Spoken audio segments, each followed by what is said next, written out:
Wala talbisul haqqo bil batili wa taktumul haqqo wa antum ta'lamun. Jangan kau mencampur kebenaran yang aku turunkan kepada kalian dengan kebatilan yang kau buat. Kebenaran yang aku tuliskan dalam kitabmu jangan kau campur dengan dusta-dusta yang kau buat.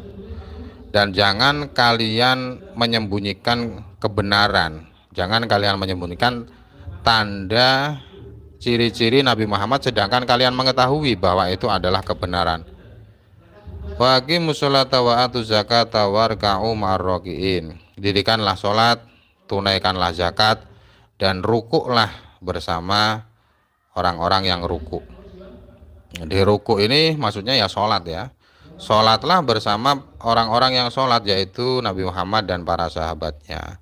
Ayat ini turun kepada para ulama Yahudi, para ulama Bani Israel. Mereka berkata kepada kerabat mereka yang Islam, kamu tetaplah mengikuti agama Muhammad, itu adalah agama yang benar. Nah, jadi ayat setelahnya ini ya, mohon maaf saya ralat. Ini seperti tadi yang saya katakan ya. Orang ramai itu pikiran saya pusing sebenarnya. Ada satu ayat yang turun kepada para pembesar Yahudi, para pembesar Bani Israel. Mereka berkata kepada kerabat mereka yang mengimani Nabi Muhammad, kalian teruslah mengikuti Nabi Muhammad karena agama Muhammad itu agama yang benar. Ya. Ada perkataan seperti itu kepada kerabat mereka, kemudian turunlah ayat atamuruna nasa bil birri wa tansawna anfusakum wa antum tatlunal kitab. Apakah kalian memerintahkan kebaikan kepada manusia, memerintahkan beriman kepada Nabi Muhammad kepada manusia, dan kalian melupakan diri kalian, kalian meninggalkannya, kalian tidak melakukannya. Jadi Bani Israel, para pembesar-pembesar Bani Israel itu memerintahkan kerabat mereka untuk mengikuti Nabi Muhammad, tapi dia sendiri tidak mau melakukannya. Wa antum tatlunal kitab. Kalian membaca Taurat. Di dalam Taurat ada ancaman bagi orang yang mengatakan sesuatu tapi tidak melakukannya. Antara ucapan dan perbuatan berbeda. Afala ta'qilun. Apakah kalian tidak berpikir buruknya perbuatan kalian? Apakah kalian tidak pernah memikirkan bahwa yang kalian lakukan itu buruk sekali, memerintahkan sesuatu tapi kalian sendiri tidak mau melakukannya? Kalau kalian mau berpikir, mestinya kalian tidak melakukan itu, mestinya kalian kembali tidak melakukan itu. Wasta'inu bisabri wassalah. Mintalah pertolongan atas segala urusan kalian dengan sabar, dengan kesabaran. Menahan diri atas hal-hal yang tidak kalian sukai, menahan diri atas sesuatu yang kalian benci, dan memintalah pertolongan dengan melakukan sholat. Dalam satu hadis diceritakan Nabi Muhammad SAW saat ada sesuatu yang membingungkan beliau, bukan membingungkan ya, sesuatu yang butuh pertolongan dari Allah, Nabi Muhammad bergegas melakukan sholat ya, bergegas melakukan sholat.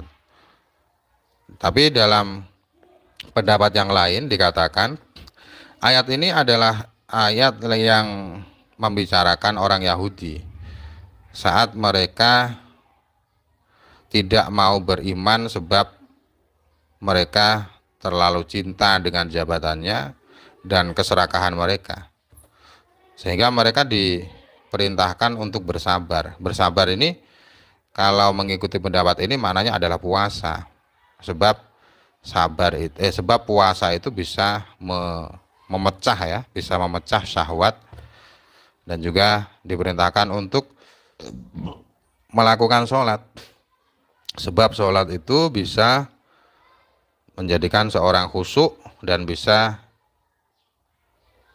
menghilangkan kesombongan yang dimiliki seseorang.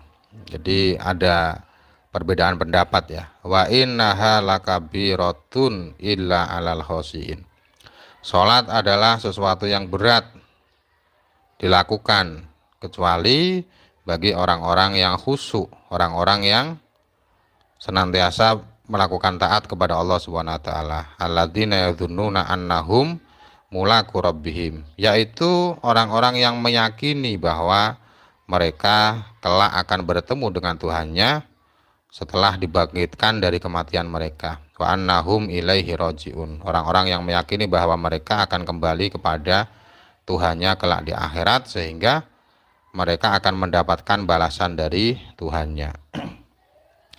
Ya Bani Israil adkuru ni'mati allati an'amtu alaikum.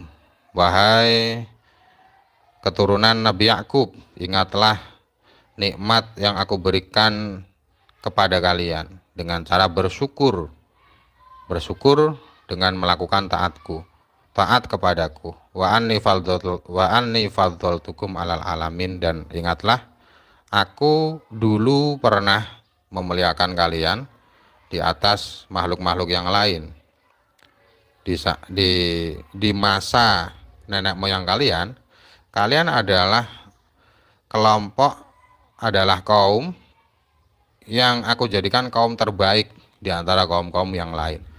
Wattaqu yaumal la tajzi nafsun an nafsin syai'ah wa la yuqbalu minha syafa'atu wa la yukhadhu minha adlu wa la hum yunsurun. Dan takutlah kepadaku di satu hari yang di hari itu seseorang tidak bisa menolong orang lain, seseorang tidak bisa memberi kemanfaatan sedikit pun kepada orang lain. Pertolongan di hari itu tidak akan diterima. Fama lana min syafi'in, jadi komentar mereka tidak bisa menolong yang lain, dan tebusan juga tidak diterima di situ. Semua orang tidak akan bisa ditolong dari siksa Allah Subhanahu wa taala. Lalu di ayat ke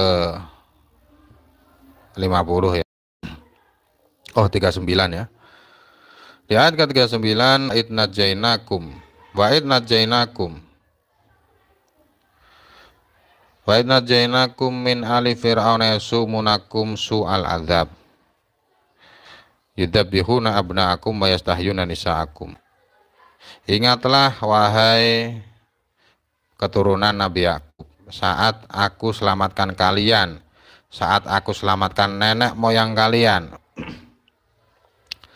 saat aku menyelamatkan nenek moyang kalian. Jadi ayat ini membicarakan nenek moyang orang-orang Yahudi, orang-orang Bani Israel, dan juga mereka yang ada di zaman Nabi Muhammad. Jadi orang-orang Yahudi di zaman Nabi Muhammad, Allah bercerita, Allah mengingatkan nikmat yang diberikan kepada nenek moyang mereka. Jadi mengingatkan nikmat Allah kepada mereka agar mereka beriman. Nikmat itu adalah menyelamatkan mereka dari kelompok Fir'aun yang menyiksa mereka dengan siksa yang berat. Jadi Allah menyelamatkan mereka dari siksa itu. Siksa itu berupa membunuh seluruh anak laki-laki yang lahir dan membiarkan anak perempuan hidup. Nah, Fir'aun pernah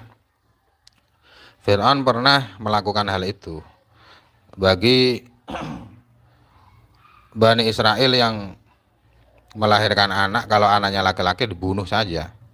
Mengapa hal itu dilakukan? Sebab sebagian dukun yang berkata pada Fir'aun bahwa akan ada seorang bayi yang lahir di Bani Israel, bayi itu menjadi sebab hilangnya kerajaanmu. Jadi ada dukun yang berkata seperti itu. Kemudian Fir'aun membunuh seluruh bayi lahir yang berjenis kelamin laki-laki. Wa fi dzalikum bala'um mir rabbikum azim, dan itu adalah satu ujian dari Tuhanmu, satu ujian yang besar. Nah, tapi bala di sini sebenarnya bisa bermakna dua ya. Kata bala itu adalah suatu kata yang memiliki dua arti dan artinya bertentangan. Bisa bermakna kenikmatan, bisa bermakna cobaan ya. Jadi juga bisa dua ini, artinya bisa dua. Artinya bisa cobaan yang berat atau kenikmatan yang berat. Cobaan yang berat artinya cobaan dari Fir'aun. Maksudnya yang dilakukan Fir'aun. Nikmat yang besar artinya ya nikmat dari Allah Subhanahu wa taala.